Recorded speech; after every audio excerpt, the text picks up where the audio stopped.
제 친구들이 하나같이 미쳤냐고 하는데 전 미치지 않았고 네, 어쨌든 그렇고요. 네, 몇 가지 논란을 정리를 했으니까 네, 여러분 저는 오늘의 바람잡이 양다솔이라고 합니다. 박수 한번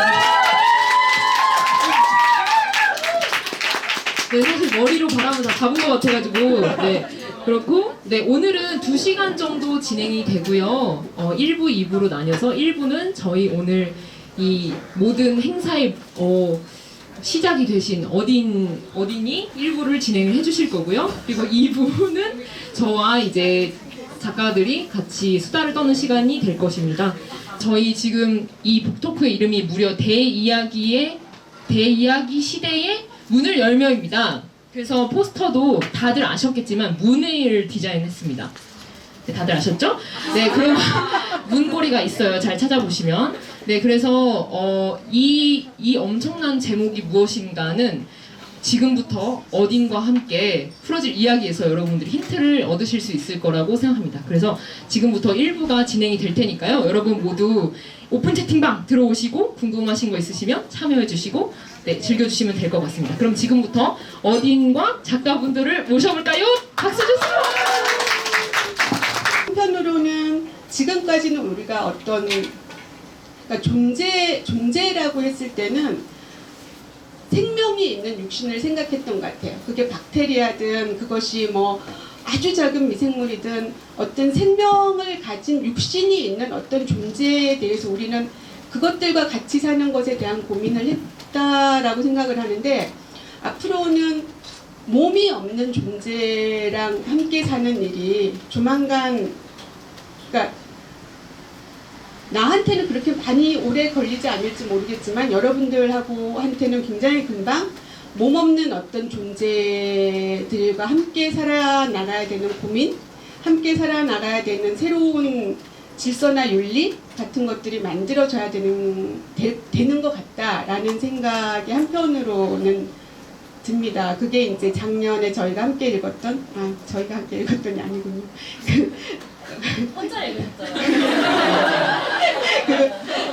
라이프 3.0이라는 책을 누군가들과 함께 읽었는데 그 몸 없는 존재와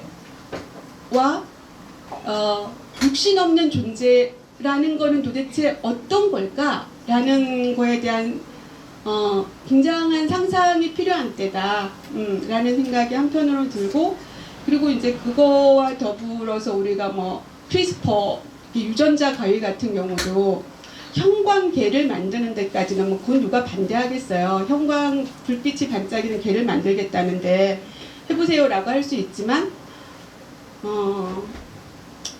그러니까 부모가 이부모를 선택해서 그 인공자궁에서 아이를 이제 낳게 됐을 경우에 그것이 우려된다 이런 것들 모든 것들을 떠나서 우리가 한 번도 경험해보지 않은 어떤 굉장히 새로운 현실들이 바로바로 눈앞에 닥치겠구나 라는 생각들을 하게 되는 것 같습니다. 그랬을 때 이전까지 우리가 배웠던 그리고 이전까지 인류의 경험이라고 하는 것들이 이제 일부분만 유용하게 되는 거고 그 나머지 새롭게 다가오는 현실이라는 것들은 우리가 굉장히 조금은 두려우면서 조금은 설레이면서 그리고 한편으로는 이 모든 재난이 일어나고 있는 이런 상황 속에서 이 지구에 계속 거주할 것인가 아니면 다른 별로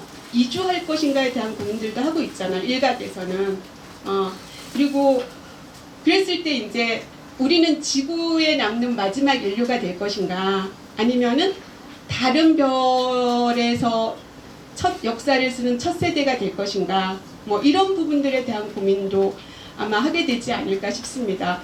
그리고 뭐 지금 우리 올해 하루라도 코로나라는 말을 안 듣고 살지 않았잖아요. 매일 정말 듣고 있는데 이 코로나라는 전염병은 사실은 저는 굉장히 귀여운 거다라고 생각을 하고 있거든요. 그러니까 한번 해봐 얘들아 뭐 약간 이런 식의 겪어봐 이 정도로 너희가 살짝 한번 맛을 보고 나서 그 다음에 어떤 식의 뭐라 그럴까 팬데믹이라는 것들을 한번 경험해 볼 수 있을 거야 뭐 이런 식의 조금쯤은 어떻게 보자면은 소심하고 감사한 정도의 저는 전염병, 역병이라고 생각을 합니다. 그래서 어쩌면은 이야기가 필요한 게 아닐까라고 생각을 하는 거는 그 데카메론 같은 책 있잖아요. 그러니까 데카메론 그러면 보카치오의 데카메론이다 그러면 저희 때는 데카메론의 보카치오냐 보카치오의 데카메론이냐 막 이제 이랬었거든요. 그냥 그 시험 문제 나왔었기 때문에. 근데 데카메론으로부터 참 많은 힌트를 얻은 것 같아요. 이 팬데믹의 시대에 그 데카메론 같은 경우도 이제 페스트로 인해서 도시가 완전히 공동화되고 완전히 사람들의 주검이 켜켜이 쌓여 있는 상황에서 어떤 열 몇 명의 남녀가 교회 외곽으로 나가서 한 열흘 정도 이제 함께 지내면서 네가 알고 있는 가장 재밌는 얘기를 해줘 라는 이제 그런 이야기가 데카메론인데 그래서 사실은 저는 안 읽었었어요. 너무나 뭔가 그런 굉장히 막 뭐 논리적이고 원리적인 얘기를 하는 것 같아서 안 읽었었는데 올해 이제 읽어보게 됐는데 세상에나 맙소사 너무 웃기는 거예요. 뭐 다 하는 얘기가 불륜과 막 그 뭐라 그러지 찌질한 사랑과 그 어떻게 헤쳐먹고 싶은 어떤 이야기 같은 것들만 막 있는 거죠. 그래서 그게 왜 그런가 했더니 신의 시대에서 인간의 시대로 넘어오는 과정에서 그 전에는 이제 다 신에 대한 얘기만 했던 거죠. 인간의 사회를 규정하는 것들이 다 신에 의해서 태어나고 신에 의해서 죽는 그 과정이 있었는데 모든 생로병사가 신과 함께였다면 이 중세에서 근대를 넘어오게 하는 굉장히 중요한 책 중에 한 권이 데카메론. 그러니까 그래서 그거를 단테의 신곡에 비유해서 사람 인자를 써서 인곡이다라고 얘기를 했다고 하더라고요.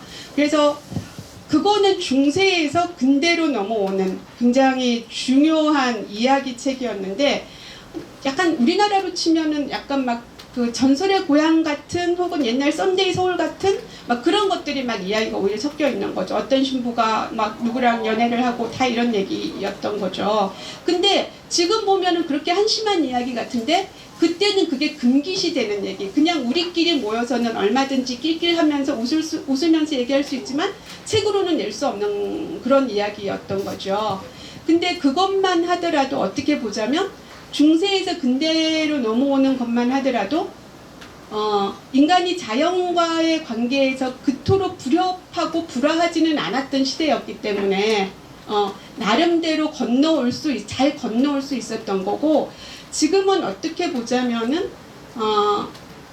인간과 더불어서 지구에 사는 모든 생명체들의 그러니까 조화 같은 것들이 마구 깨지고 있는 단계이기 때문에 그때 중세에서 근대로 넘어올 때보다 훨씬 더 그 상황에 대한 이해와 더불어서 작가들이 어떤 이야기를 할 것인가가 매우 중요한 시대가 됐다라고 저는 생각을 합니다.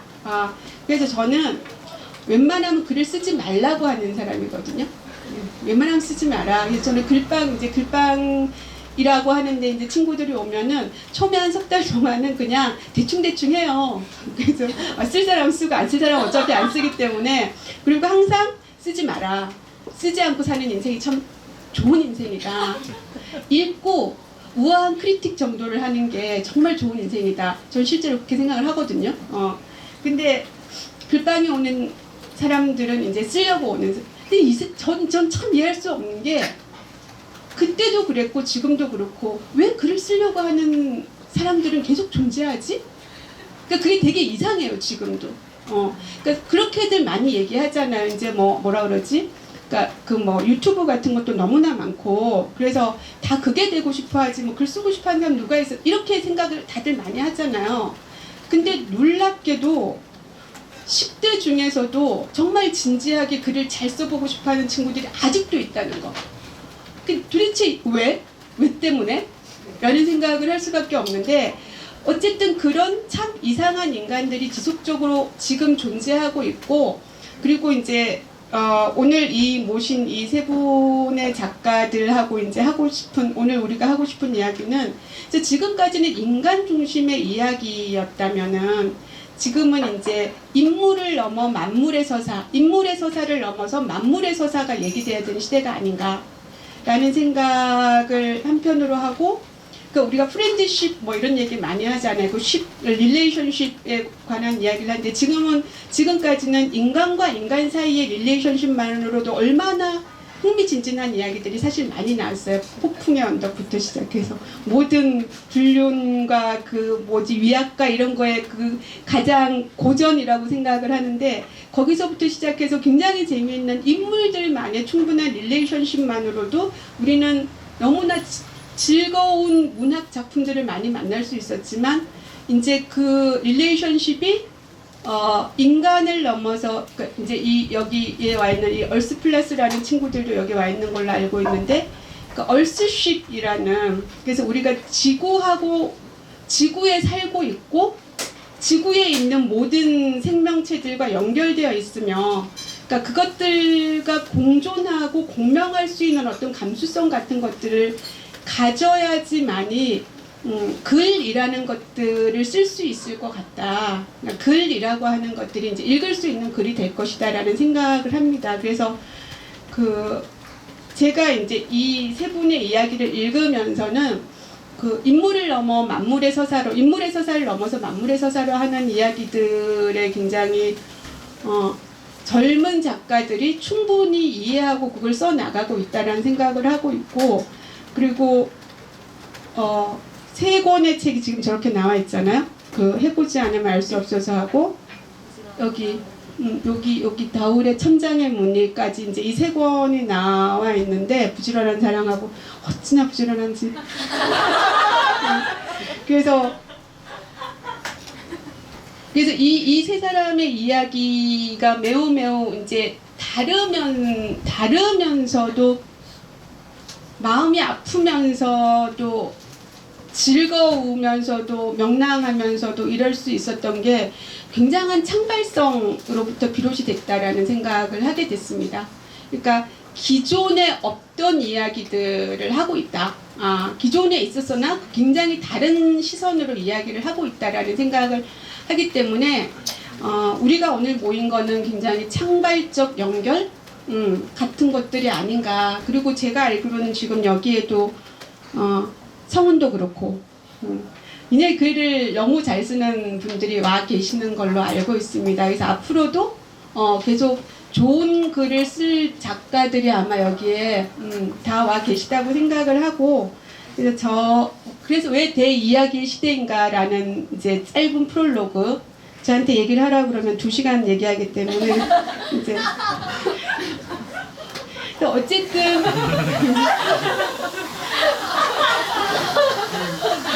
많이 먹고 많이 가지는 감수성 저는 그러고 잘 살았습니다, 여러분. 저는 그러고 홀로세에서 잘 살았지만 이제 그 시간이 지나고 있다라는 생각을 합니다.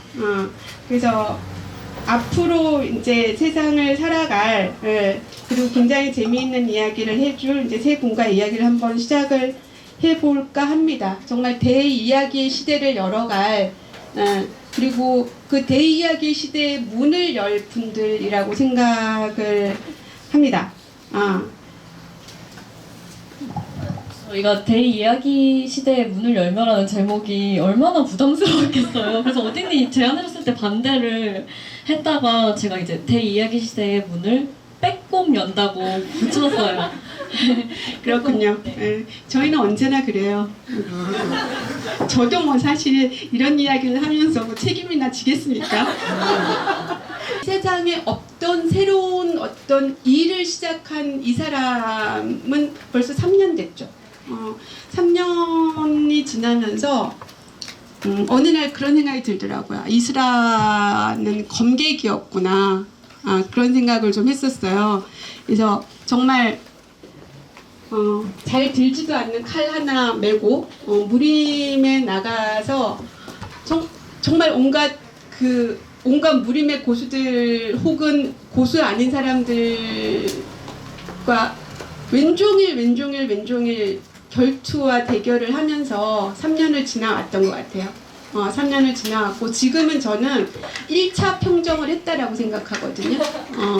그래서 이제 칼을 씻을 때가 왔다라고 생각을 약간 한 적이 있었는데 제가 글빵을 하면서 하산하라고 했던 첫 번째 친구예요.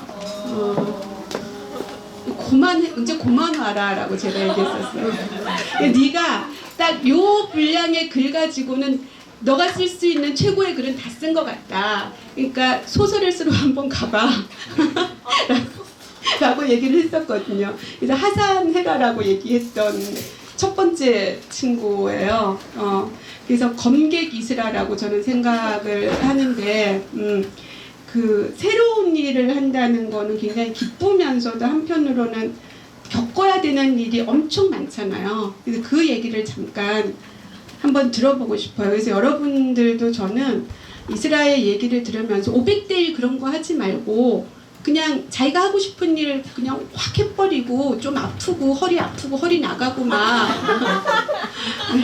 그래서 막 사람들한테 막 욕먹고 그리고 막 정신분열 약간 오고 그러고 한 3년 지나면 책 15,000부 나간다더라. 그런 신화를 쓴 사람이잖아요. 수라 작가의 일의 기쁨과 슬픔을 한번 들어보고 싶어요. 우선 이 자리에 일의 기쁨과 슬픔을 얘기하실 수 있는 분들이 정말 많으신데 제가 대표로 이야기해 보겠습니다. 어딘이 엄청 거창하게 이야기해 주셨는데요. 사실 이렇게 거창한 일일 줄 알았으면 누가 겁이 나서 어떻게 시작을 하겠어요. 처음에는 그냥 별 생각이 없었는데 사실 그 어딘 글방이라는 곳에 제가 6년, 7년 이렇게 다녔거든요. 18살쯤에 가서 20대 중반까지 다녔으니까. 근데 거기서 저는 어딘 글방 매니저를 했어요.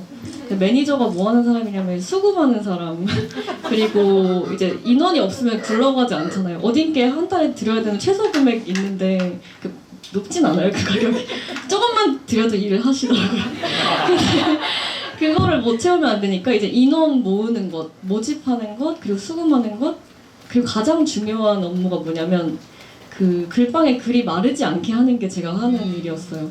그러니까 예를 들어서 7명이 정기적으로 와도 아무도 글을 안 써오는 주가 정말 생각보다 많아요. 그래서 글이 있는지 없는지, 없다면 어떻게 해야 되는지, 하루 종일 누구를 족쳐야 쓰게 되는지 그런 거를 하게 되는 거였어요. 그러니까 다우리는 이번 주에 가망이 없다. 그럼 이길보라 너 지금 노력해라. 막 그런 식으로 조율을 하고. 근데 제일 중요한 건 일단 제 글은 가져가야 돼요. 왜냐면 한 편이 있어야 글방이 돌아가기 때문에. 그래서 어딘이 너가 해야 될 일은 글이 한 편이 있게 하는 거야. 그게 나잖아요.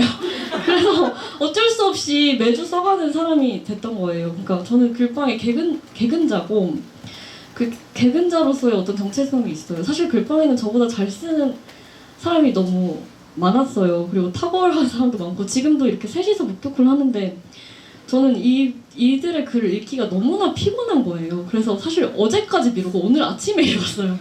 왜냐면은 감탄할 것을 알고 내가 어떤 부분에서 어떻게 이건 진짜 내가 못하는 거지라고 생각하게 될지 아니까 너무 읽기도 저는 필요한 거예요. 근데 읽으면 또 역시 너무 좋고 그냥 제가 진짜 좋아하는 말이 있는데 김신지라는 작가가 쓴 말이에요. 인생은 재능 있는 친구 뒤에서 박수를 치는 일이라고. 제가 박수를 진짜 다른 마음 없이 칠 때 저는 좋거든요. 근데 그렇게 되기까지 워밍업이 필요해요. 준비가 안 됐을 때 읽으면 되게 자격지심도 들고 질투심도 드니까요. 아무튼 두 사람의 책을 읽으면서 맞아, 이거 글방에서 했던 게 이거였지. 나보다 잘하는 사람한테서 뭐 배우고 자격지심 느끼고 근데 또 다시 잘 해보고 이거를 계속해서 반복했기 때문에 사실상 6, 7년은 진짜 긴 시간이고 엄청 하드한 트레이닝을 저도 모르게 했다고 생각해요. 그러니까 그냥 일반인스라도 사실 겁 없이 한 것 아닐까? 라는 생각이 드는데요. 그 어딘가방은 최소한의 안전장치가 있었지만 그 일간이슬한 안전장치가 없어서 정말 예상치 못한 욕들 너무 많이 듣고 저는 그리고 누가 제 세금 납부에 대해서 그렇게 관심이 있는지 세금 잘 내고 있냐는 메일을 너무 많이 받아가지고 그래서 정말 온갖 말들을 들으면서 3년이 왔는데 어딘 말대로 인재지변이라는 항목을 추가했어요. 사람이 천재지변 말고서라도 인재지변 때문에 못할 수도 있는 거잖아요. 그 지금 3년 차에는 좀 독자들에게 지나치게 감사하다고 말 안 하고 지나치게 미안하다고 말 안 하는 상태로 자리를 잡은 것 같아요. 그게 검객인 줄은 몰랐는데 저는 오늘 약간 중화요리 종업원처럼 입고 왔다고 생각했는데 검객입니다. 네, 제 얘기는 여기까지 하겠습니다. 그리고 다울책은 사실은 책 나오기 전에 제가 먼저 읽었었고 그 전에 이제 천장의 문이라는 책으로 나오기 전에 등의 일기라는 걸로 이제 약간 연재가 되기도 했을 때 한 2편 정도를 읽었었는데 굉장히 단단해졌구나라는 생각을 했었어요. 등의 일기를 읽을 때. 아, 이 양반이 와 이렇게까지 단단한 글을 쓰네? 라는 생각을 하면서 어느 날 아침에 다우리에게 문자를 막 보낸 적이 있었어요. 다우리 글이 너무 좋아서. 그런데 이번에 이제 이 책을 다 읽고 나서 되게 궁금했었어요. 사실은 이거는 이제 어떻게 보자면은 내가 어떻게 아팠어? 내가 얼마만큼 아파? 하는 이야기를 쓴 거잖아요. 근데 그 말을 하는 것에 뭐라 그러지? 그 말을 하는 것에 공허함이라고 얘기를 해야 되나? 그러니까 나 머리가 너무 아파 라고 얘기를 했을 때 내가 머리가 너무 아픈 거는 그냥 오직 나만이 알고 내가 슬아 나 머리가 너무 아파라고 했을 때 슬아가 머리 아픈 거의 경험치를 가지고 아 머리가 너무 아프다니까 한 이만큼 아픈가 보다라고 생각을 하는 거잖아요. 그래서 실제로 몸이 아프다라는 거는 그거는 언어로는 설명이 안 되는 것 같아요. 여러분들 병원 가서 참 그런 경험들 많이 하셨으니까 어디가 어떻게 아프세요? 라고 물어봤을 때 도대체가 설명을 할 수가 없잖아요. 어디가 그러니까 어디까지가 머리 두통인지 어디까지가 구역질인지 어디까지가 막 이렇게 두근거림인지 이런 것들을 정말 언어라는 것은 설명할 수 없는 것이구나. 납득될 수 없는 것이고 그러니까 그거를 인정하게 되는 게 언어가 가진 명징한 한계를 인정하게 되는 게 이제 아픈 거에 대한 이야기를 쓸 텐데 이 글을 다 읽고 나서 정말 그런 생각이 들었어요. 이렇게까지 아픈데 왜 이렇게까지 쓰지? 이게 아프면 안 쓰는 게 인지상정이잖아요. 몸이 아픈데 안 쓰는 게 인지상정이고 좀 누워있는 게 인지상정인데 이다울이라는 작가는 그러니까 그게 문장마다 그게 얼마나 이 양반이 지금 이 양반이 얼마나 고통스러운지가 느껴지는 어떤 대목들이 있는데 그럼에도 불구하고 이 작가는 왜 이렇게 끝까지 썼을까? 그게 저는 되게 궁금했었어요. 왜 이렇게까지 쓸까? 뭐 이런 거. 그 말 말고는 그 책을 읽고 나서 정말 딴 생각이 안 나더라고요. 그래서 이다울 작가한테는 이것도 정말 말로 전달하기가 너무 어려운 일일 수도 있는데 왜 썼냐고 왜 썼냐고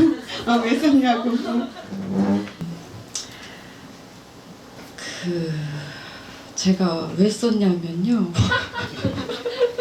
이게 프롤로그에도 작성을 했는데 이거는 억울함에서 시작되었다라고 썼거든요. 그러니까 몸이 너무 아파 죽겠는데 이제 병원만 가면 의사 선생님들께서 좀 엄살로 보시는 것도 있고 좀 젊은 사람이 좀 쿨하지 않아요 원래? 막 이러면서 왜 이렇게 힘들어해? 막 이러면서 그리고 이게 병명이 없다 보니까 또 친구들한테 나 오늘 못 만나 막 이렇게 얘기하는 것도 참 쉽지가 않더라고요. 그래서 이거를 좀 구체화를 시켜서 나 진짜 아프다고 얘기를 해봐야겠다라는 생각을 했던 것 같고, 이거를 완전 본격적으로 쓰게 된 계기이자 동기는 그 다른 분의 글을 읽는 것으로 시작됐는데, 그 어딘글방 지금 있나 담이라는 친구가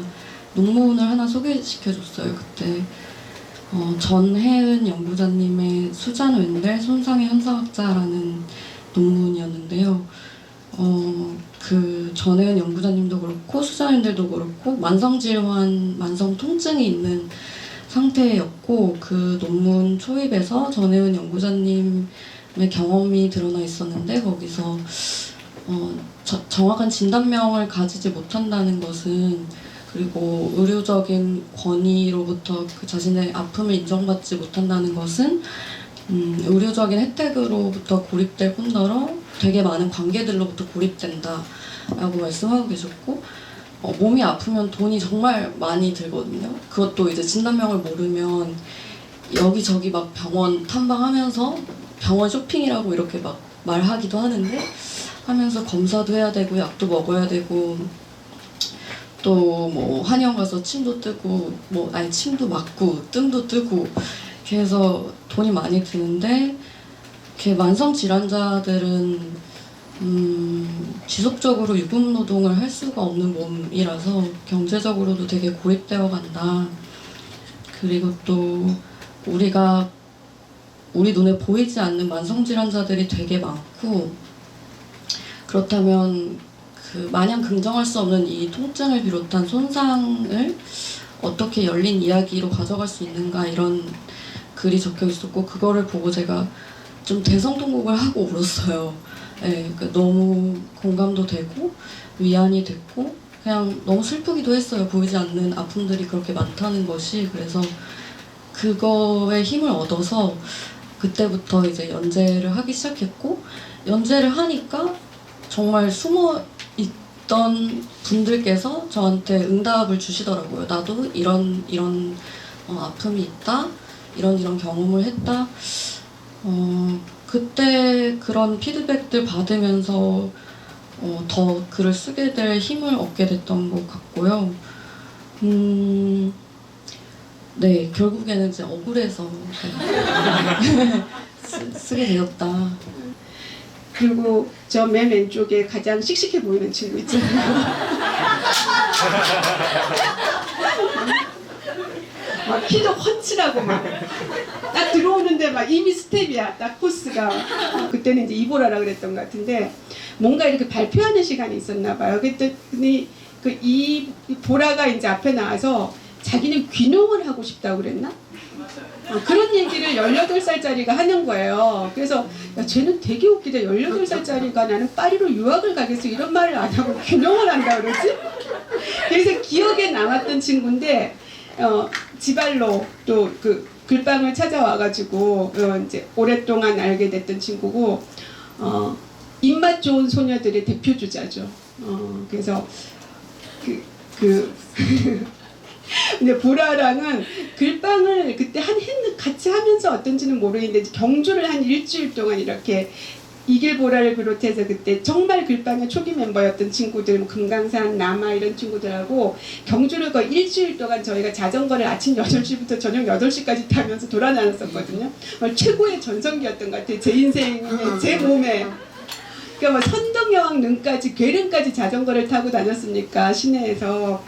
그러면은 아침에 소녀들이었어요. 다. 저 지금 진짜 웃기잖아요. 이 모임도 다 여자들이 거의 다잖아. 심지어 막 그 프레스에서 오신 분들도, 그리고 출판사에서 오신 분들도 다 여성분들이어서 진짜 나는 왜 이랬지 인생이, 그런 생각이 들 정도인데, 그때도 이제 보라를 비롯한 한 7, 8명의 소녀들하고 이렇게 경주를 막 여행했었는데, 아침에 막 빵 8조각 먹고 계란 2개 먹고, 그래가지고 내가 얘들아 너희 소년데 너 많이 먹는 거 아니야? 막 이러면은 저 외국인 9장 먹던데요, 막 이런 식으로 얘기를 하고.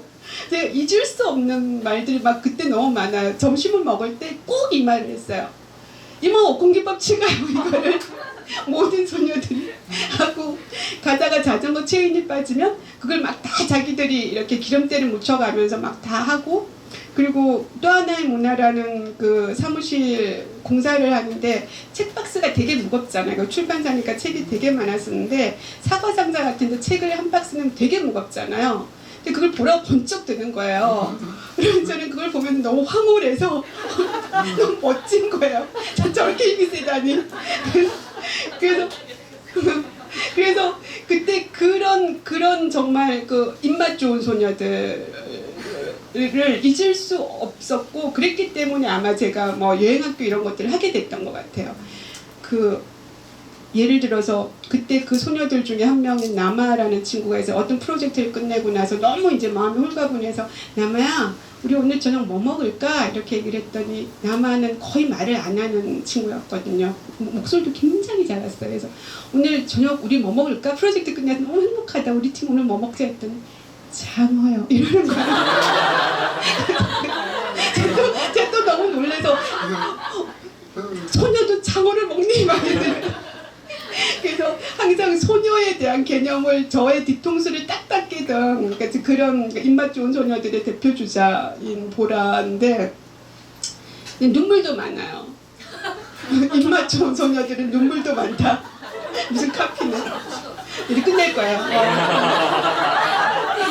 이제 끝낼 거야. 보라 말만 하고.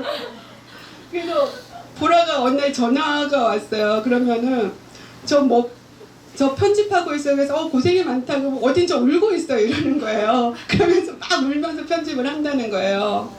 그리고 또 어딘가에서 또 뭔가 전화가 왔는데 어딘 저 또 울고 있어요 이러는 또는 빼고 울고 있어요 이러는 거예요. 근데 목소리는 이제 우는 목소리는 아니죠. 이미 나한테 전화를 할 때는 근데 그 편집 작업이라는 건 해본 사람은 다 알잖아요. 그 영상 편집이라는 게 얼마나 정말 끝내주는 여기 고개를 심하게 흔드시는 아는 사람만은 안다는 인간을 피폐하게 만들잖아요. 그럼에도 불구하고 지금 벌써 세 편의 장편 다큐를 만들고 그것도 매우 훌륭한 찬사를 받으면서 그리고 책도 벌써 세 권째죠. 네 권째인가요? 세 권째죠. 세 권하고 얼마 전에 나는 코다입니다. 시사인에 나온 거 봤어요. 같이 쓴 게 2권이. 그래서 보라를 보면서 항상 인간은 진화하는구나 라는 생각을 해요. 제가 30대 때 했던 일을 보라는 10대에 하고 제가 40대 때 했던 일을 보라는 20대에 하더라고요. 그래서 인간은 진화하는구나 라는 거를 알게 된 게 보라를 통해서 알게 됐는데 보라한테 물어보고 싶은 거는 보라는 제 말 중에서 끝내주기 싫어하는 말이 하나 있거든요. 예술가는 어느 시대건 가난했고 세상과 불화했다. 보라는 그거에 대해 너무 반발심이 있는 거예요. 왜? 뭐 때문에? 예술가는 왜? 라는 본인이 예술을 하기 때문에. 그러니까 그런 생각, 그런 거에 대한 실제로 예술가들이 굶어 죽었잖아요. 재작년 이런 때.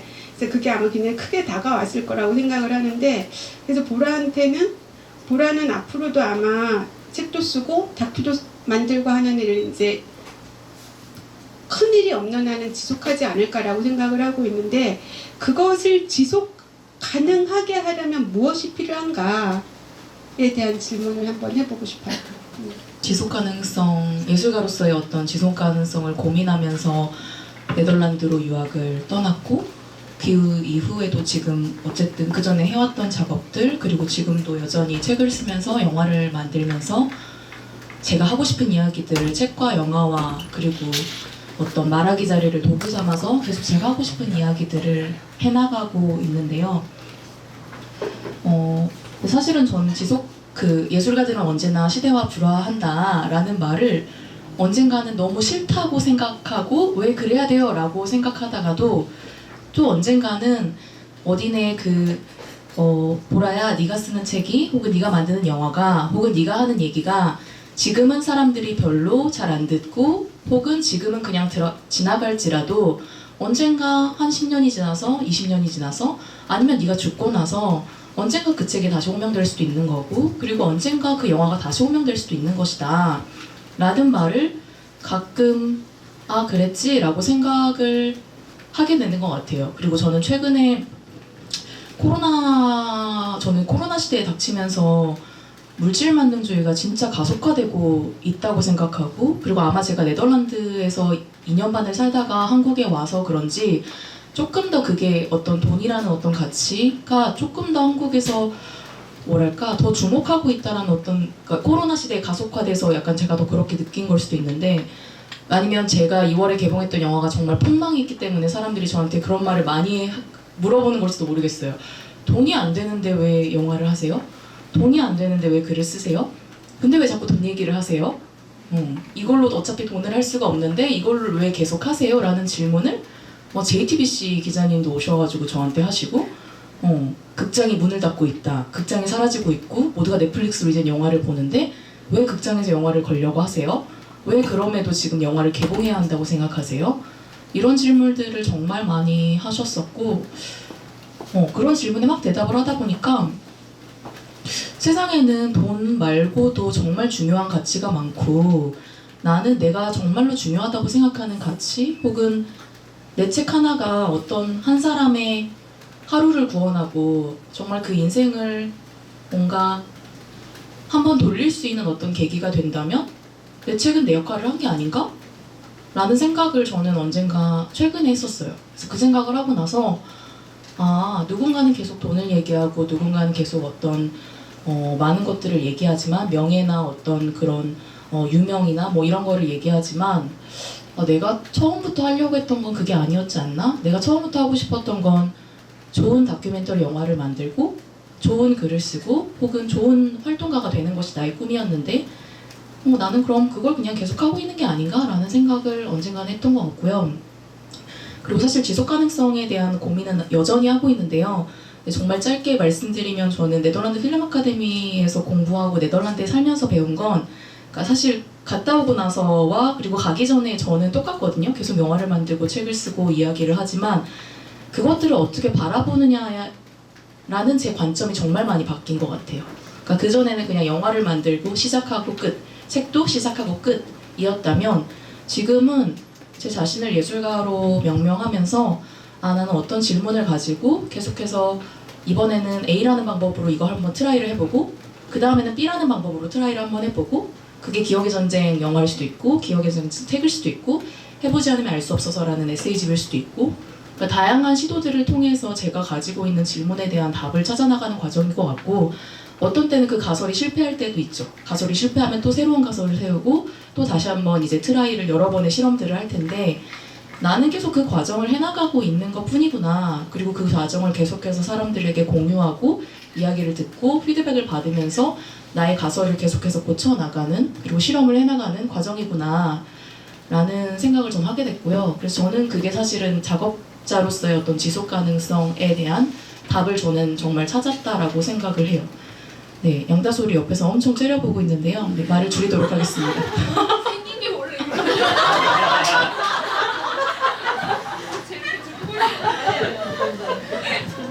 네. 제가 글방에 처음 간 게 15살인가 때였는데요. 그래서 이 친구들하고도 벌써 10년 가까이 얼굴을 본 사이인데, 15살 때 어딘 말씀이 잘 이해가 안 됐어요. 그래서 나이가 들면 이해가 되겠지, 나이가 들면 하나씩 알아듣게 될 거야 라고 생각했는데, 오늘 들어도 그래서 많은 분들이 설명을 들었는데도 여전히 대이야기 시대 문을 열며가 무슨 뜻인지 모르겠다 라고 생각할 수 있다고 생각합니다. 하지만 이럴 때 꼭 해야 하는 말은 그거죠. 이 책들 안에 답이 있다. 이 책들 이를 읽어보시면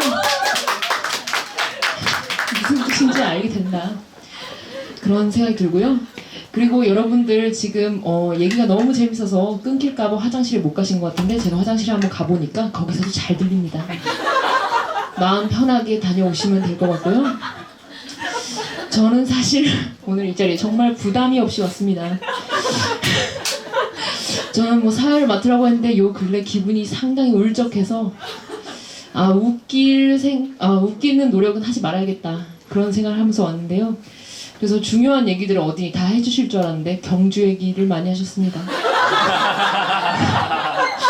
원조 얘기, 장어 얘기. 아, 좋았습니다. 여러모로 좋았고요. 네, 그래서 일단은 책을 쓴다는 게 정말 쉬운 일이 아니라는 것을 제가 정말 느낍니다. 여러 각도에서 정말 느끼는데요. 저도 출판사에서 일하는 입장으로서 정말 느낍니다. 강하게 느끼고요. 여기 있는 많은 분들이 느끼고 계실 거라고 생각합니다. 근데 이 셋이 책을 냈다는 거 아닙니까? 너무 대단하지 않습니까? 박수 한 번만 해주세요.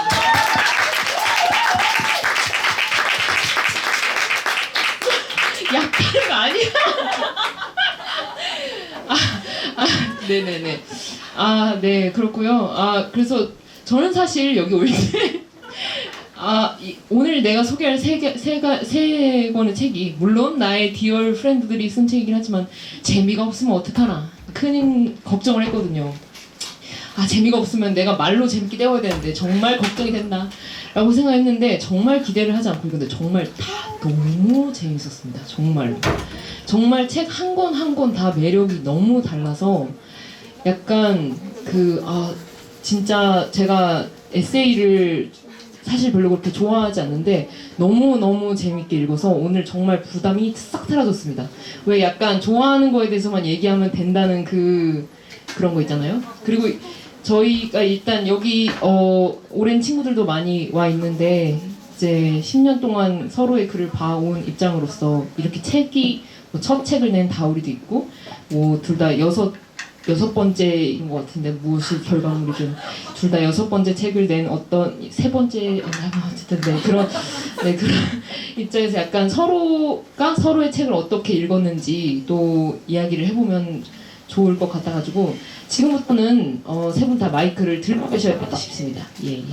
저는 보라 책부터 얘기를 하고 싶은데요. 보라 책이 제일 먼저 나오기도 했고 저는 보라 책이 정말 담백하게 한 대 때리는 듯한 약간 다들 준비됐지? 자 때린다? 이러면서 얼굴에 펀치를 날리는 듯한 그런 느낌 받았어요. 저는 퇴근길마다 이제 버스에서 읽었는데 읽을 때마다 눈물이 나서 마스크가 젖었었거든요. 근데 제가 정말 잘 울지 않는 인물이라서 정말 개인적으로 너무 감사했습니다. 왜냐면 너무 울고 싶었거든요. 근데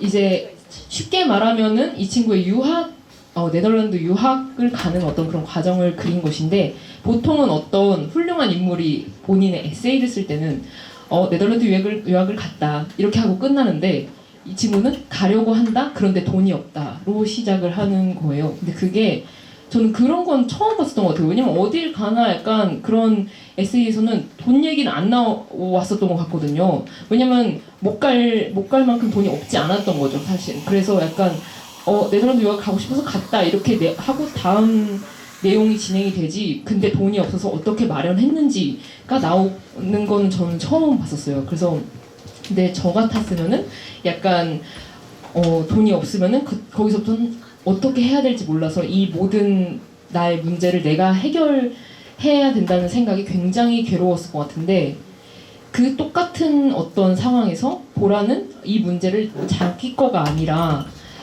내가 앞으로 사회를 위한 작업을 할 건데 그렇기 때문에 이건 나만의 문제가 아니고 그래서 이건 나 혼자 해결해야 될 문제가 아니고 라고 너무나 건강하고 당연하고 담담하게 생각하고 그대로 행동하는 거예요. 그래서 이 문제를 더 많은 사람들하고 공감시키고 같이 해결하고 그래서 정말 해결해서 가는 거예요. 저는 그게 마치 저는 전혀 그렇게 생각하지 못했을 거거든요. 같은 순간에 있었어도 전혀 그렇게 하는 사람을 본 적도 없고 그래서 약간 옛날에 스타크래프트 아시는지 모르겠는데 거기 스타크래프트의 맵이 다 깜깜하잖아요.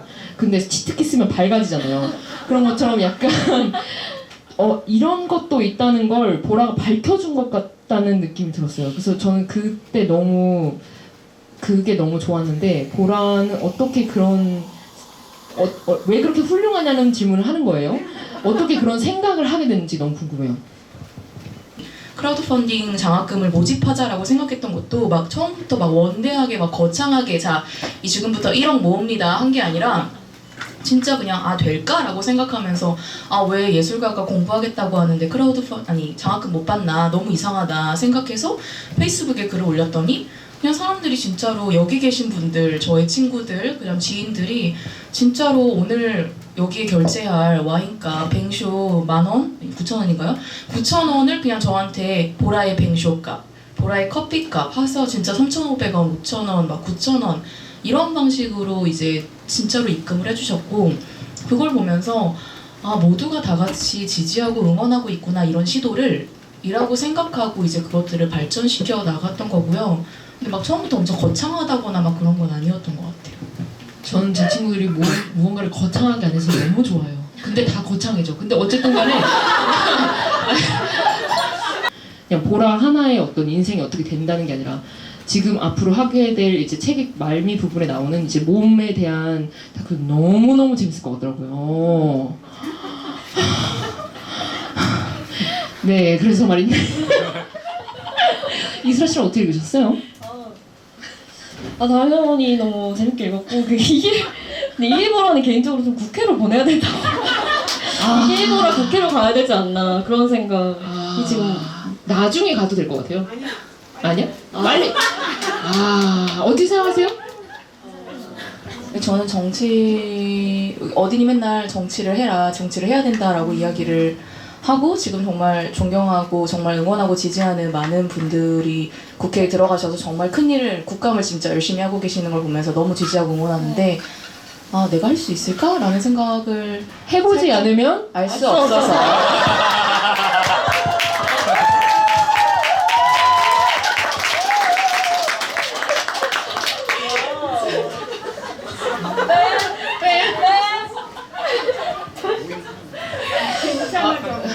괜찮아 경험. 괜찮아. 국회 경험. 괜찮아 경험. 대답해야 되는 거예요? 다우리는 보라책 어떻게 읽었어요? 저는 뭔가 확신 없고 자신 없고 이런 거에 자신이 있어가지고요. 사람에 자신 있네. 이 보라의 단단한 목소리로 확신 있게 말하는 것이 얼마나 통쾌했는지, 막 다솔이도 울었다고 하고 맞았다고 했는데 맞았어. 솔직히 맞았어. 저도 이렇게 머리가 되게 맑아지고 가슴이 맑아지고 시원해지는 경험을 했던 것 같고요. 그리고 이제 보라가 책에다가 이거는 단순히 유럽 문화에 대한 예찬이 아니다라고 적었는데, 솔직히 보면 네덜란드 가고 싶고 부럽긴 한데, 그럼에도 불구하고 그러니까 내가 있는 이 자리에서 실천할 수 있는 경험들이 많이 나일 때 있어서 나도 해볼 수 있는 것들이겠는데 하는 용기 같은 거를 많이 얻게 된 것 같아요. 10월님께서 제목을 맨날 괜찮아 경험이라고 기억하게 되신다고. 지금 좀 네, 원래 첫 번째 제목이 괜찮아 경험이었는데 뭘로 할까 고민하다가 뭔가 괜찮아 경험이 조금 더 뭐랄까, 뭔가 무슨 책인지 모르겠다라는 약간 그러니까 물론 어떤 주문같이 외우게 된 책이긴 하지만 약간 이 책에서 얘기하고자 하는 조금 뾰족한 어떤 그런 이야기들이 있는데, 약간 괜찮아 경험은 조금 더 보편적인 제목이 아닐까 해서 약간 마케팅 어떻게 할까 고민할 때쯤에 이제 해보지 않으면 알 수 없어서라는 제목을 저기 계신 최고의 편집자 황은주 편집자님께서 네, 고르셨고요. 표지도 너무 예뻐요. 네, 맞아요. 고르셨고요.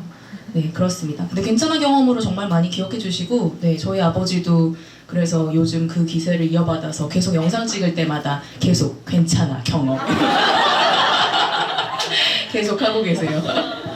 근데 옛날부터 제가 진짜 슬아를 오래 지켜봤지만 제일 놀랍고 제일 정말 믿을 수가 없었던 게 정말 칭찬과 북돋움의 여왕이거든요.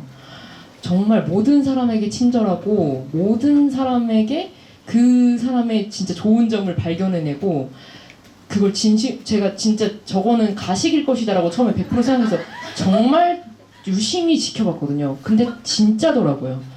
정말 그 순간 정말 놀랐습니다. 진짜라는 걸 알고 나서 정말 놀랐는데요. 그래서 저랑은 정말 정반대거든요. 약간 저는 안 좋은 점을 먼저 찾아내고 쟤 진짜 별로다 이렇게 시작하고 비호감으로 대부분 먼저 시작하고 이 책들도 다 재미없을 거라고 처음에 이 친구는 이제 너무 재밌을 것 같아서 오늘 아침에 읽었다고 했는데 저는 너무 재미가 없을까 봐 일주일 전부터 읽기 시작했거든요. 그리고 너무 놀라가지고 너무 좋다라고 된 건데 그래서 저랑 너무 다른 사람이어서 항상 그것이 너무 놀라웠어요. 근데 어떤 걸 가르칠 때 어떤 자격이 필요할까라는 생각이 들었을 때 글쓰기는 더 모호해질 수가 있는 것 같아요. 그래서 이 친구도 처음에 글의 시작에서 본인이 글을 가르칠 자격이 없음에도 불구하고 글을 가르치기 시작한다라고 이야기를 하는데 저는 진짜 이 친구의 이 칭찬과 북돋음이 정말 선생으로서의 정말 완벽한 자질이라고 생각을 했거든요. 그래서 항상 저는 칭찬이 필요할 때면 이스라엘 찾는데 요즘 혼밖에 안 나지만 글쓰기 정식 교육을 받고 된 게 아니잖아요. 교사가 뭐 교대를 나온 것도 아니고 시험을 본 것도 아니고 그런 사람이 해야 되는 건 그냥 제자들한테 용기 북돋아주기가 일단 1순위인 것 같아서 그거라면 제가 자신이 있어서 열심히 했습니다. 근데 며칠 전에 저희가 이거를 행사를 한다고 물론 저희 이렇게 엄청 큰 행사는 아니지만 저희가 준비 모임을 하다가 이제 줌 미팅을 했어요. 준비 모임으로. 근데 저희가 이제 어렸을 때 어쨌든 같이 글을 썼던 경력과 경험이 있으니까 그때 이야기를 살짝 껴가지고 같이 토크를 하면 어떻겠냐 이런 이야기를 하는데 갑자기 이슬아가 저한테 너 어딘 글방에 있을 때 이길보라 너 맨날 칭찬 안 하고 맨날 이 글은 어떤 거 같아요. 진짜 엄청 안 좋은 표정으로만 맨날 안 좋은 점, 그러니까 별로였던 점 혹은 추가해야 되는 점만 얘기하고 칭찬을 안 한다. 너 왜 이렇게 칭찬에 박하냐라는 말을 저한테 했는데 좀 기분이 나빠서 회의 끝나고 나서 계속 그걸 생각해봤어요. 네, 기분이 나쁘더라고요. 생각해봤는데 물론 제가 좀 그렇긴 해요. 제가 좀 칭찬에 박하긴 하지만 그 어딘 글방에서 제가 그런 포지션을 유지했던 건 이슬아가 늘 그런 글에 대해서 진짜 저는 이 글은 진짜 뭐가 좋다고 생각하고요. 근데요 이거는 하면서 정말 칭찬을 너무 좋은 점과 사랑스러운 점, 아름다운 점을 맞아. 계속해서 얘기하기 때문에 저는 진짜 밸런스를 유지하기 위해서 건조한 표정으로 근데 이거는 필요해. 좀 필요하다 이런 얘기를 필요하지. 했던 것 같아요. 근데 그때 그 어딘 글방에서 그렇게 정말 사랑을 담아서 애정을 담아서 그 글에 대한 그리고 그 참가자에 대한 그리고 그 참가자가 다음 달에 등록하지 않을까봐 맨날 찾아가서 집에 가는 길까지 안녕히 가세요까지 하는 그 모든 것까지 저는 그때 이스라를 봤잖아요. 근데 이스라가 그 뒤에 자기 이름으로 글방을 만들어서 그거를 학생들한테 하고 있더라고요. 그래서 그 글을 가지고 와서 그 글방에서 그렇게 얘기한 것뿐만 아니라 그 글을 가지고 와서 이걸 또 책으로 만드는 과정에서 그 학생들과 그 글에 대한 혹은 그 순간들에 대한 혹은 그때 느꼈던 그 어떤 감정들에 대한 것들을 정말 차곡차곡 넣어서 어떤 스라의 과거이기도 하고 현재이기도 하지만 정말 이 책의 안에 들어가는 정말 많은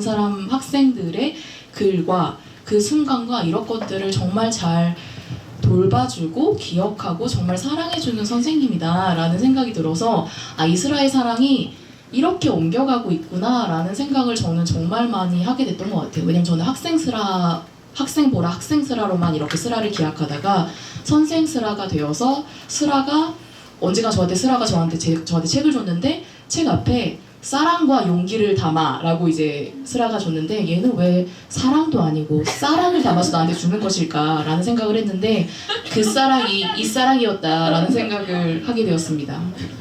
물 좀 드세요. 도대체 이 얘기 언제부터 생각한 거야? 3년 정도 된 생각인 것 같은데 이거 오늘만을 기다린 것 같은데?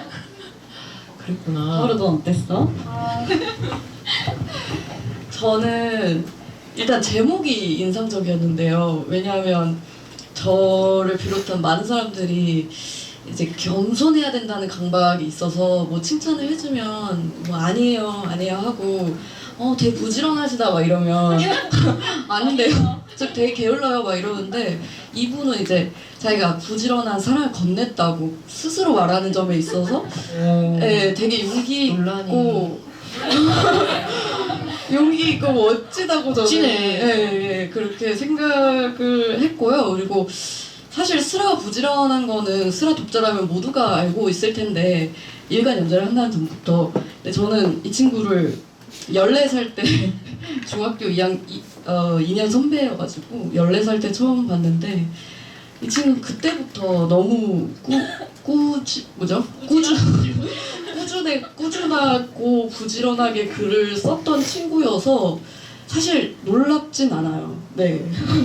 놀랍지 않다는 놀랍지 여러분 않- 증인입니다. 놀랍지 않아요. 하여튼 그랬고 그냥 이거 읽으면서 아 나도 수라 같은 선생님한테 글쓰기 배웠으면 진짜. 뭐라도 하나 했을 텐데 어딘이 뭐가 돼?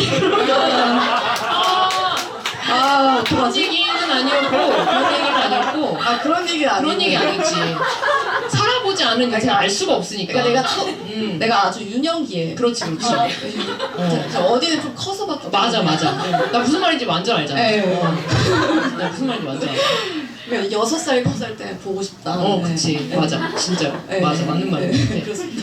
사실 진짜 어린 아이들은 어떤 한 명의 정말 사랑을 해줄 수 있는 에너지가 있는 어떤 건강한 어른의 퍼스널 어텐션만 있어도 사실 엄청난 그것은 가치가 크다고 생각하는데 또 자기가 어떤 자기 안에 있는 얘기를 꺼내보는 그런 연습까지 하는 거라서 사실 너무너무 좋은 이미 그것만으로 좋은 시간이 됐을 거라고 생각하는데 뭔가 책으로 그걸 또 엮어준다는 거가 정말 너무나 완벽한 어떤 느낌이라는 생각이 들었어요. 그래서 전 처음에 그러니까 아시다시피 스라가 정말 다작을 하잖아요. 다양한 책을 정말 내고 있는데 이 책은 애들을 가르치는 책이니까 나는 뭐 내가 학부모거나 내가 애들이거나 뭐 글쓰기에 관심이 있는 사람이 아니면 뭐 안 읽어도 되겠다. 뭐 약간 처음에 그렇게 생각하실 수도 있는데 저는 읽고서 정말 약간 모두가 읽어야 되는 책이라는 느낌이 들었었던 것 같아요. 약간 글을 쓰고 싶은 사람이라면 더더욱 왜냐면 가르치는 사람 그리고 글을 쓰는 사람 그리고 사람과 사람을 대하는 자세 같은 것들이 너무 들어가 있고 그리고 아이들의 글이 너무 좋아요. 그래서 그걸 보는데 막 너무 기분이 좋아요. 근데 일단 아이들 글을 제가 다 매번 사진을 직접 즉시 찍어서 엔드라이브에 올려놨었어요. 왜냐면 아이들은 모든 것을 유시를 해요. 여러분 어린이셨을 때 기억나지만 기록을 그냥 아카이빙 해놓는 존재들이 아니에요. 그래서 교사가 해놔야 되는데 이제 예를 들어서 제가 10살 때 걔의 글을 기록을 하고 이제 그 글을 내 책에 써도 되느냐라고 허락을 구할 때 이제 걔는 중학생인 거예요. 그냥 내가 초딩 때 쓴 글을 갑자기 내가 이미 그 시절 지나왔는데 중학생 때 선생님이 허락을 받으려고 하니까 살짝 언짢을 수 있잖아요. 나 이제 그때 나는 내가 기억하고 싶지 않을 수 있고 그래서 그 인용이 굉장히 까다로운 작업이었어요. 너가 10살 때 이 달리기에 대해서 쓴 글이 이러이러해서 좋기 때문에 꼭 써야 된다. 물론 지금의 넌도 다를 것이지만 그때의 너라고 내가 명시를 할게. 그러니까 좀 허락을 해줘라. 근데 싫으면 안 쓸게 라고 근데 모두가 전원 허락을 해줘서 그 전원 더하기 부모님 허락까지 네 그래서 저는 힘든 과정이었습니다. 천장의 무늬. 네. 이다울 작가님의 첫 책을 얘기를 해볼게요.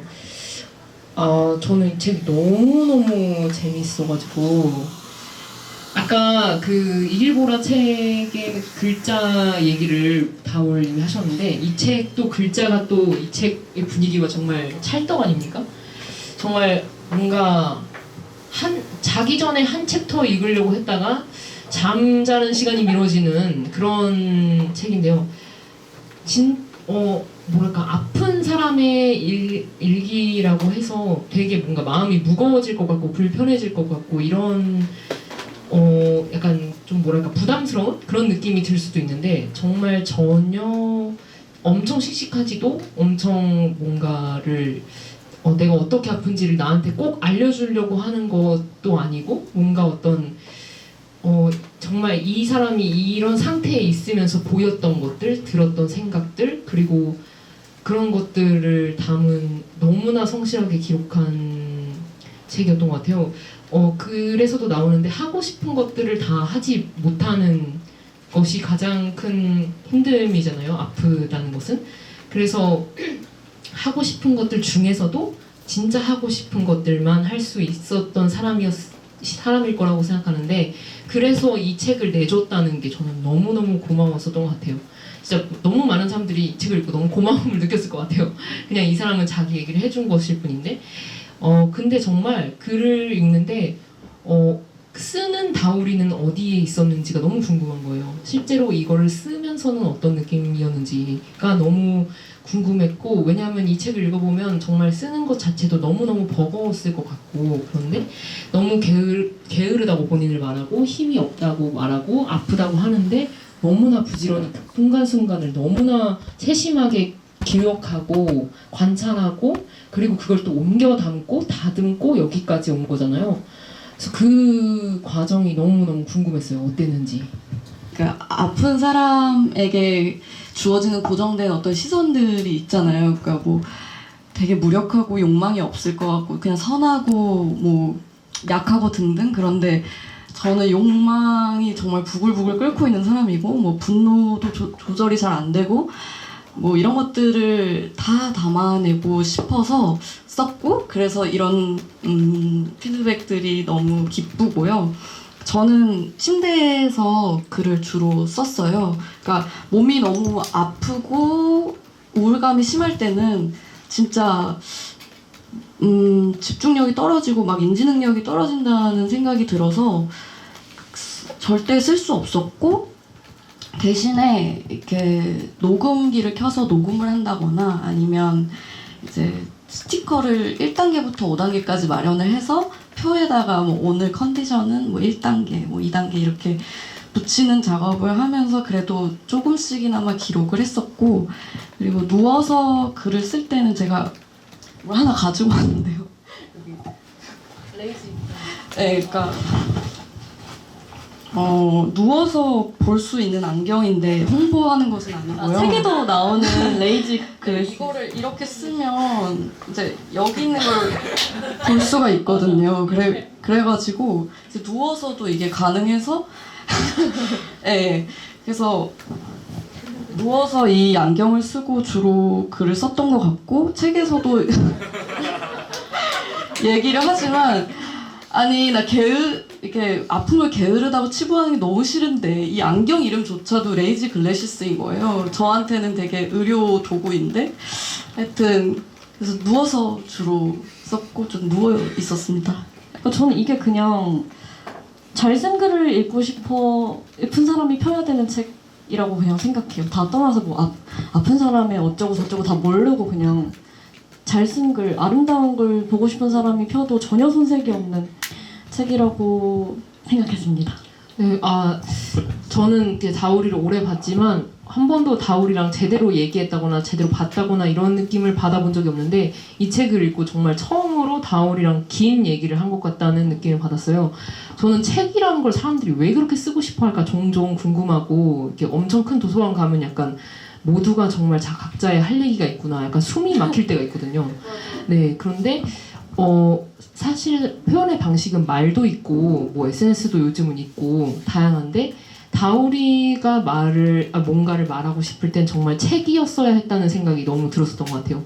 SNS도 안 되고 말로도 안 되고 블로그도 안 되고 정말 책이었어야 됐다라는 생각이 너무 들었고, 이 책 앞에 뭐 얘기할 것이 많지만 앞에도 보면은 이제 침대에서 여기 뭐라고 쓰여있냐면, 침대에 누워 생각한다. 더 많은 즐거움을 누릴 순 없을까? 침대 위에서의 낭독회나 파티, 전시는 불가능한 것일까?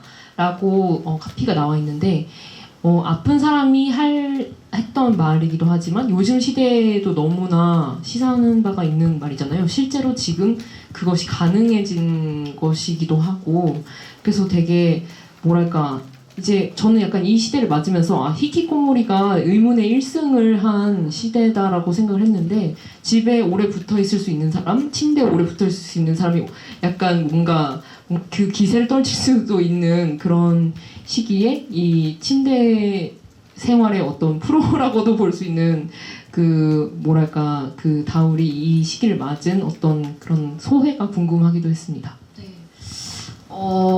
제가 마무리가 아니고 책의 후반부 쪽에 비슷한 얘기를 썼어요. 2개의 공간이라는 에피소드를 하나 썼는데, 그게 이제 코로나 시대를 맞이해서 온라인 공간에서 제가 재택근무하는 얘기를 담았는데, 두 개의 공간은 온라인 공간, 오프라인 공간 두 개를 의미를 하는 거고, 그 몸이 아프기 전까지는 사실 제가 다니던 중고등학교가 몸과 몸이 만나는 것을 너무 중요시하고 몸을 쓰는 것을 너무 중요시해서 막 히말라야 트레킹 가고 맨발로 눈밭을 막 걷게 하고 좀 정말 강행군을 했었거든요. 그래서 그걸 아주 최우선의 가치로 생각하고 있었는데 막상 몸이 아프고 코로나 시기에 재택근무를 하게 되니까 아 이거 너무 좋다. 그리고 이게 필요한 사람들이 있었다라는 생각을 인지를 막 하게 됐고요. 물론 이런 방식들이 많은 분들께서 불편을 토로하고 계시기도 하지만 그래도 이 시기에 모두는 아니지만 많은 분들이 재택근무 그리고 등교라는 것을 해보면서 새로운 노동 환경이나 교육 환경에 대한 아이디어와 피드백이 오가는 그런 계기를 마련해주지 않았나? 라는 생각이 들었고요. 그리고 그 두 개의 공간의 마지막쯤에 우리에게는 돌이킬 수 없이 두 개의 공간이 있고 그러니까 우리가 짊어질 책임과 행운이 동시에 있다 이렇게 썼는데요. 그 편집자님께서 돌이킬 수 없이 뭐가 있다 이렇게 쓰는 것은 좀 비문이라고 지적을 해주셨지만 저는 이거를 강조를 너무 하고 싶었어요. 그러니까 어쩔 수 없이 우리한테 너무 가속화되고 있는 온라인 환경이 있고 또 몸과 몸이 만나야 하는 오프라인 환경이 있다라는 것을 강조를 하고 싶어서 그렇게 썼고요. 이 두 개의 공간을 어떻게 꾸려나가는지는 우리가 조금이라도 경험한 것들을 아주 상세하게 피드백을 나누고 관찰하는 데 있지 않을까라는 생각을 합니다. 네. 저는 다울의 저는 다울의 책을 읽으면서 그리고 지금 오늘의 이야기를 들으면서 이렇게 셋이 같이 북토크를 해서 되게 다행이다라는 생각을 했던 게 그러니까 스라 책 이번 책에 보면은 저는 이 글을 되게 좋아하는데 스라가 쓴 재능과 반복이라는 글이 이제 책의 뒤에도 들어가고 이제 본문에도 있는데요. 그리고 많은 분들이 그 경향신문에 칼럼으로 실렸을 때 굉장히 많이 좋아하셨었는데 이 재능과 반복에서 놓치고 있는 부분이 있다면 어떤 정말 물리적으로 불가능한 사람들은 세상에 존재를 하는 거고 그리고 사실은 제 책에서도 해보지 않으면 알 수 없어서 괜찮아 경험이라고 하지만 물론 경험은 꼭 몸으로 하는 것도 아니고 여러 가지 형태를 통해서 할 수 있지만 그것을 실제로 물리적으로 할 수 없거나 혹은 환경이 그렇거나 그러니까 정말 다른 환경에서 우리는 다른 몸을 가지고 살아가잖아요. 근데 만약에 오늘 이스라와 이길보라의 북토크 두 개만 했으면 해보지 않으면 알 수 없어서 재능과 반복하면서 부지런하게 약간 이런 얘기가 될 뻔했는데 다울의 책이 있어서 되게 다행이다. 왜냐면 전 개인적으로 다울의 책을 읽으면서 저는 어렸을 때부터 아까 입맛 좋은 소녀들 약간 얘기했잖아요. 그러니까 저는 입맛 좋게 어렸을 때부터 막 종이 박스를 책 박스를 막 들고 자전거 체인을 막 이렇게 가는 여자 소녀였는데 소녀였는데 그런 몸으로 어쨌든 이스라도 이제 글을 많이 쓰고 해가지고 이스라도 허리가 나가고 저도 허리가 아프고 이러면서 약간 내 신체의 변화들을 겪고 있긴 하지만 그 몸으로 살아온 저는 이 글을 읽으면서 사실 깨달았던 건 아픈 몸으로 사는 거에 대해서 저는 한 번도 그러니까 제 몸이 아닌 다른 몸을 가지고 혹은 우리 엄마 아빠가 아닌 수어를 쓰는 사람들이 아닌 다른 몸으로 살아가는 거를 한 번도 제가 제대로 생각해 본 적이 없었던 거예요. 그래서 관련된 책을 좀 찾아 읽으려고 이제 교보문고에 가서 이제 아픈 몸을 그러니까 여러 가지 책들을 제가 막 들여다보면서 나는 여전히 아직도 별로 관심이 없구나 라는 생각을 다시 한번 하면서 왜 이렇게 나는 아직도 관심이 없을까. 근데 다울의 이 책이 저한테는 정말 그 몸으로 산다는 것이 어떤 것인지 혹은 정말 그 아픈 몸에 대해서 쓴 여러 가지 책들이 있는데 그 책의 세계로 내가 입문을 해야겠다라는 생각을 저는 정말 많이 하게 됐고요. 그래서 사실 저는 그런 측면에서 오늘 셋이 이렇게 북토크를 해서 너무너무 다행이다. 다울의 책이 이렇게 같이 있어서 정말 다행이다라는 생각을 개인적으로 많이 하게 되는 것 같아요. 그러니까 보라말이 진짜 맞고 저희가 뭐 친구로서 가까웠을 때도 있고 멀어졌을 때도 있고 있지만 옆에서 계속 들어도 몰라요 사실은. 왜냐면 다 자기 몸 아니잖아요. 그래서 저는 글쓰기 수업에서 뭐 얘들아 오감을 사용한 글이 정말 좋은 글이야. 뭐 시각, 청각, 촉각, 후각, 미각. 근데 얘기하는데 그 순간에 어느 날 보라의 엄마 아빠가 퍼뜩 떠오르는 거죠. 근데 나는 그 감각을 아나? 그 감각을 알지도 못하면서 오감 얘기 맨날 하고 되게 가증스러울 때가 있어요.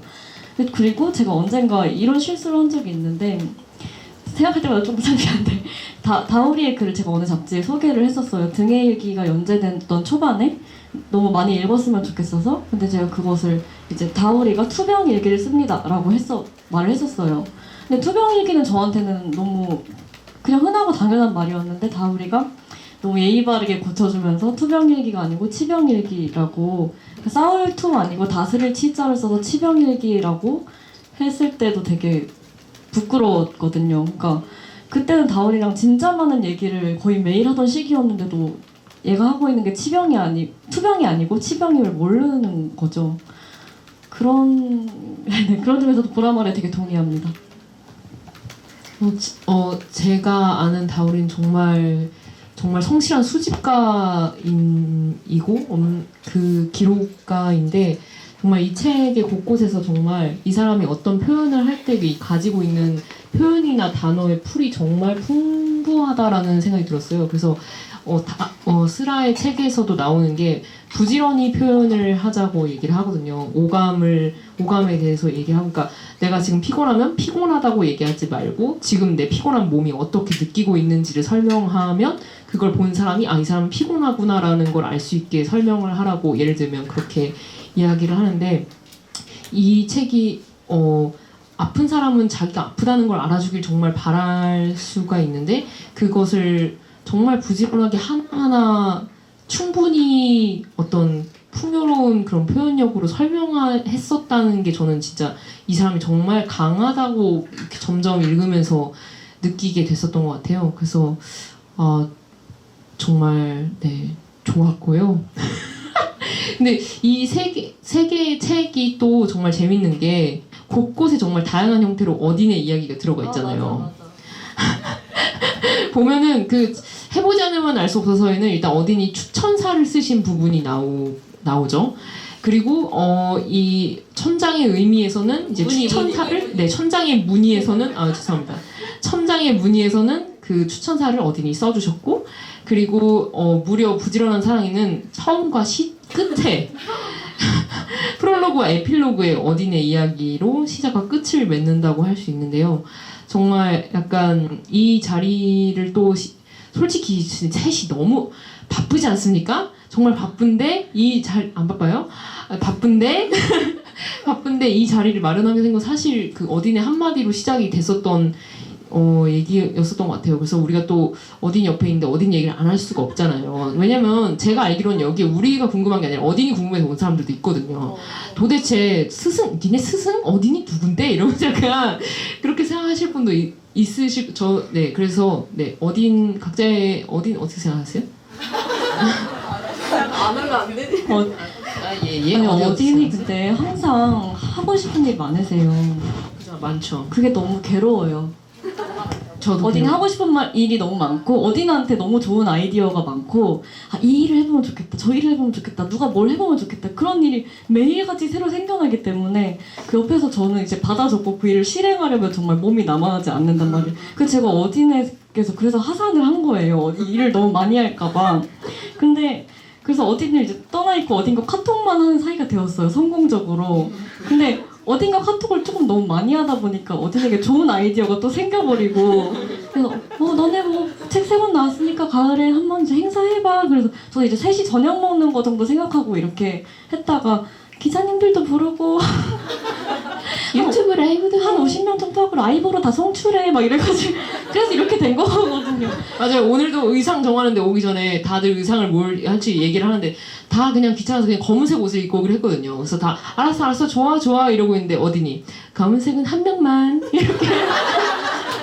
그러니까 은근히 되게 독재적이고 그래서 제가 검정색 입었어요. 다양성이 그렇게 아니 그리고 어딘 옆에 근데 그걸 받아줬고 또 너무 기대에 부응하고 싶은 나 같은 사람과 일을 또 너무 잘해버리는 막 얘 같은 사람이 있으니까 일이 막 되고 막 그문하다랑 대관하고 막 50인분 준비하고 이렇게 되는 거죠. 아 근데 이 책은 진짜 어딘으로 시작해서 어딘으로 끝나는 이야기인데 제가 이 책을 탈고할 때쯤 어딘에게서 카톡을 하나 받았어요.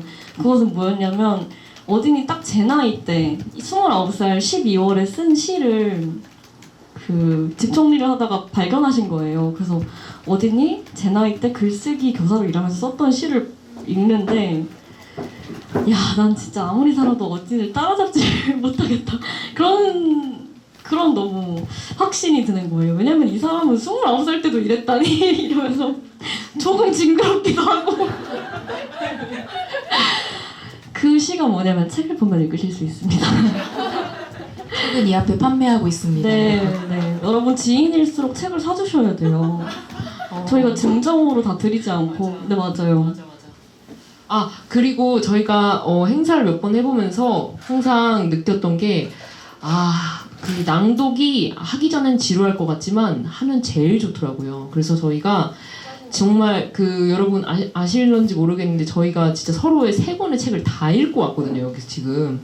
그래서 또 이제 10년 동안 서로를 지켜본 서로가 아닙니까? 거기서 또 좋아하는 문장을 좀 짧게 좀 읽으면 어떨까 하는 생각이 들어서 3분 남았으니까 우리 짧은 낭독과 함께 마무리하는 것으로. 아 그래요? 할까요? 어디 글방 얘기 안 해도 되나요? 네. 예, 안 해도 된다고 합니다. 좋습니다. 그러면은 네네네. 그러면은 이슬아부터 준비되면 읽으실래요? 이슬아는 뭐 읽을지부터 얘기해 주세요. 네네. 저희 그 서로의 책을 임의로 정했습니다. 네, 편애가 아니라는 얘기를 하고 싶었던 거네요. 네, 그러면 네, 저는 이다울의 천장의 무늬 중 일부를 읽을 것입니다. 63페이지에 동네라는 챕터인데요. 사실 이 책은 뭔가 통제에 대한 이야기도 많지만 사실 저는 이 책을 읽는 내내 이다울의 똑똑함과 문장력과 어떤 풍경을 묘사해내는 그 풍경을 문장으로 옮기는 능력에 되게 감탄하면서 읽었어요. 이 페이지는 제가 글쓰기 수업에서 아이들에게 꼭 읽히고 싶은 페이지이기도 합니다. 동네라는 페이지의 도입부를 읽어보겠습니다. 나의 첫 자취는 높은 언덕과 오래된 술집이 아주 많은 주택가에서 시작되었다. 집은 아주 습했다. 양각으로 장미가 새겨진 하얀 비누 사이에 매일 새까만 곰팡이가 피었다. 방문객이 있을 땐 손톱으로 곰팡이를 파낸 뒤 물로 씻어 다시 하얀 장미로 두었다. 오래된 목욕탕을 가볍다위로 개조한 그 집에서는 옆집의 쿠쿠가 밥이 다 되었음을 알리는 소리, 일정한 박자의 신음소리, 아기가 우는 소리, 강아지가 짖는 소리 같은 것들이 들렸다. 수많은 빌라가 모두 다른 이름과 색을 가지고 있었고 높이만 일정했다. 빌라 앞에는 언제나 가정용 의자나 평상이 있었다. 나는 작년에 아프고 한가한 겨울에 색색의 빌라들을 건너 백만송이 장미공원으로 자주 산책을 갔다. 장미 없는 장미공원이었다. 목욕탕을 개조해 만든 가정주택이 옹기종기 모여있던 첫 자취방에서 버스로 15분 거리에 있는 대학가의 다세대 주택으로 이사를 했다. 새로 이사한 집은 화장실 문이 잠기지 않고 현관문이 잘 열리지도 닫히지도 않아 외출을 하려면 어깨와 골반으로 문을 세게 들이받아야 했지만 곰팡이와 이웃 간 소음엔 취약하지 않았다. 어쨌든 더 나은 둘 중 하나를 선택해야 했다. 네, 여기까지가 도입부인데요. 이 장미 양각무늬가 새겨진 하얀 비누를 상상하실 수 있을 것 같아요. 그리고 골반과 어깨로 세게 문을 열어야만 열리는 현관문도 상상하실 수 있을 것 같아요. 그러니까 저는 이 책에서 이 가난의 디테일과 저 가난의 디테일 중 선택해야 되는 순간을 너무 많이 본 것 같아요.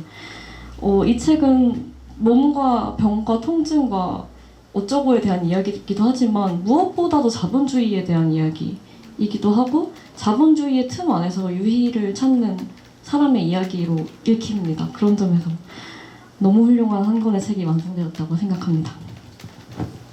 네, 그러면 다음 책 읽어주실까요? 저는 보라의 글 중에 드디어 입을 열다라는 챕터이고요. 170페이지에 보라가 욱하는 장면이 있습니다. 그걸 한번 읽어볼게요. 한국에서 왔다고 했는데 어떤 작업들을 했나요? 내가 아는 한국 다큐멘터리는 다 TV 방송 다큐멘터리였는데 방법론보다는 소재에 집중하는 북한을 다루는 것도 많았고 갑자기 북한 이야기가 나오니 욱하는 마음이 들었다. 한국 다큐멘터리 중에 다양한 포맷의 작업이 굉장히 많아요. 여기 유럽에서 한국, 아시아의 스토리텔링을 제대로 읽어내지 못한다고 생각해요. 관심도 별로 없고요. 북한 관련 다큐멘터리를 많이 봤다는 건 여기 사람들이 북한 이슈에만 관심 있어 하니까 그런 것들을 주로 뽑아 프로그래밍했기 때문이라고 생각해요. 평소에도 문제라고 생각했던 지점이었다. 한국 다큐멘터리는 모두들 전성기라고 할 정도로 질도 높고 제작 편수도 많아지고 있는데 정작 해외에 드물게 소개된다는 점이 아쉬웠다. 처음에는 해외 다큐멘터리는 모두 수준이 높고 한국은 그렇지 못하다고 생각했는데 다시 생각해보면 손에 꼽는 유명하고 큰 영화제들은 모두 서구 국가에서 열린다. 영화제의 프로그래머들은 그곳에서 나고 자라거나 가까이에서 영향을 받으며 큰 사람들이니 대개 아시아와 한국에 대한 이해가 없거나 적다. 각 국가마다 영화를 만드는 법과 스토리텔링 방법, 문화적, 역사적 맥락이 다른데 프로그래머들이 그 모든 것을 숙지하고 영화를 보는 것은 불가능하다. 영화제의 영화 선정은 프로그래머들이 하는데 그 과정에는 정치, 문화적 요소들도 영향을 미친다. 그러니 유럽 혹은 북미에서 북한 관련 한국 다큐멘터리 영화들이 프로젝트 기획 단계에서부터 선정되고 투자받아 제작 상영되는 것은 어쩌면 당연하다. 아시아, 특히 한국에 별 관심이 없는 이들이 코리아 하면 바로 노스코리아, 북한을 떠올리기 때문이다. 북한 관련 다큐멘터리 영화들은 곧바로 제작 투자와 영화제 선정 및 개봉, 방영으로 이어지고 돈이 되는데 다른 이슈들은 글쎄 별로 관심도 없고 이들 입장에서는 이해하기도 어렵지 않나. 결국 유럽과 북미 영화계는 영화제를 먼저 시작했다는 이유로 영화를 먼저 제작해왔다는 이유만으로 중요한 키를 잡고 있다. 물론 영화의 역사는 유럽과 북미에서 시작되었고 이곳에서 찬란하고 유구한 역사를 만들었음을 간과할 생각은 없지만 그들이 영화 소개의 주도권을 잡고 있으면서 왜 한국에서 만들어지는 다큐멘터리들은 죄다 북한을 다루느냐는 말을 듣고 싶지는 않다. 매노의 질문에 흥분하여 마구 쏘아댄 말들이었다.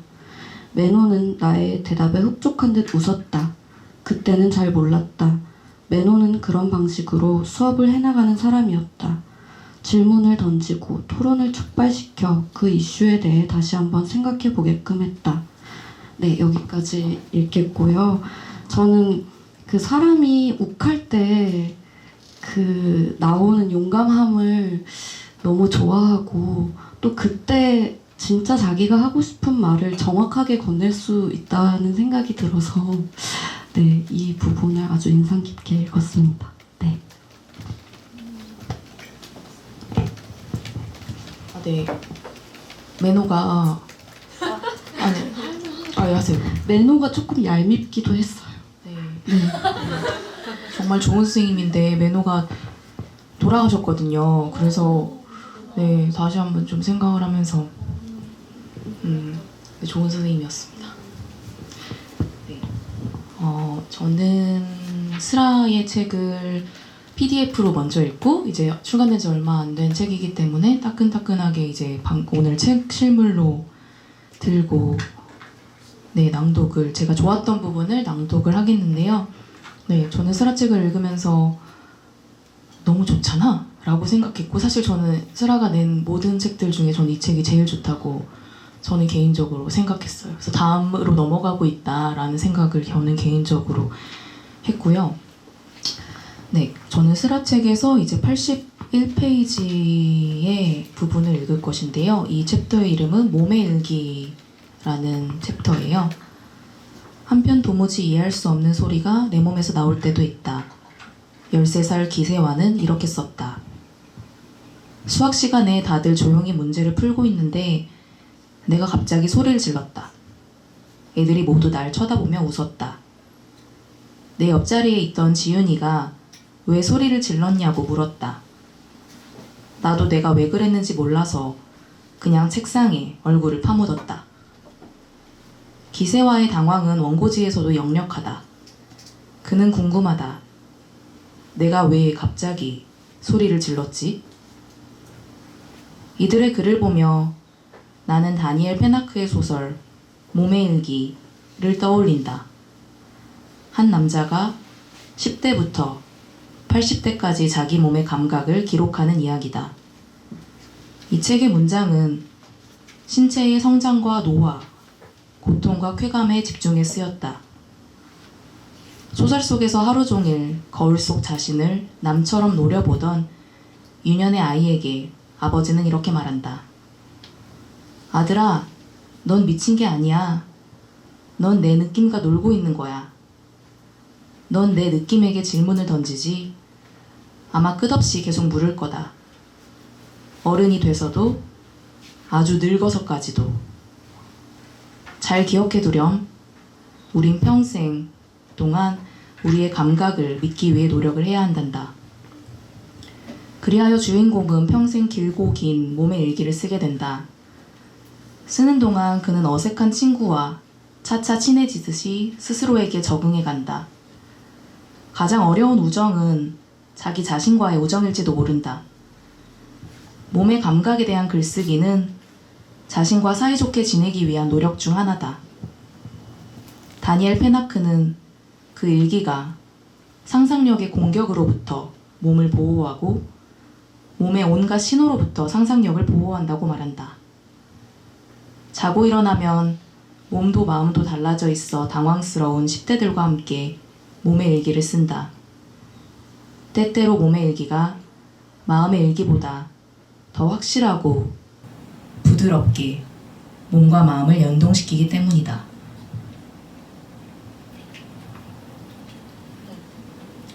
저도 하나 읽으려고 합니다. 저는 천장의 문의를 읽고요. 천장의 문의에서 넷플릭스라는 챕터를 읽을 건데요. 저자의 애인이자 동거를 하면서 돌봄 제공자로 있던 류와 엄청 싸우고 그가 가장 최악의 말이 너는 내가 떠나면 여기서 넷플릭스나 보겠지 라고 말하고 떠난 뒤에부터 이어지는 이야기입니다. 나는 영화관에 앉아있는 순간을 좋아했다. 특히 광고나 비상 대피로에 관한 안내가 끝나고 영화가 시작되기 직전의 순간을 가장 좋아한다. 화면이 검게 변하고 모두가 숨을 죽인 채 영화를 기다리는 순간 관객은 하나가 되고 그것은 마치 종교적 의례처럼 느껴진다. 하지만 만성적인 통증이 시작된 이후 영화관은 내 몸을 뻣뻣하게 만들고 통증을 가중시키는 공간이 되었다. 한 자리에 같은 자세로 오래 앉아있는 것만큼 내 몸을 혹사시키는 일도 없다. 내 몸에 맞는 시청각 문화가 절실히 필요했다. 이것이 내가 넷플릭스를 결제하게 된 계기다.